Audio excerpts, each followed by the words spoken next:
پدری مرد بود. با فرزندش نصیحت کرد. پسر، من که مردم و من جروب می‌پوشم و بعد دیگرم. پسر پرسید: چرا پدرشان؟ پدر گفت: پسرم، التماس خواهش مرا اجرا کن. بعد از این پدر به امام دهد مکتوب داد و رسید اون روزی که پدر از دنیا گذشت.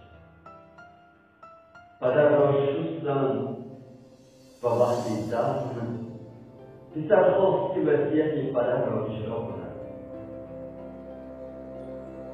از امام خواهش کرد تا به پای پدر جروبی بپوشاند و او را بگیراند.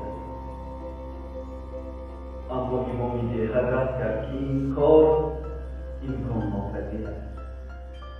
پسر اصرار کرد و امام دیگر به دست پسر مکتوب را داد که پدرش داده.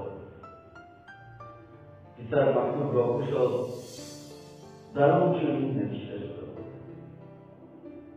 ای پسرم، فرزندم، جان و جیگرم،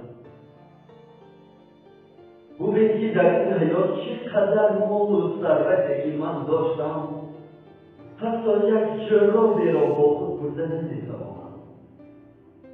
زین دوستان خوبم، از کار نیک و اعمال نیک هیچگاه دست نکشید و ما نمی‌توانیم که از این دنیا یکان چیزی را برده باشیم.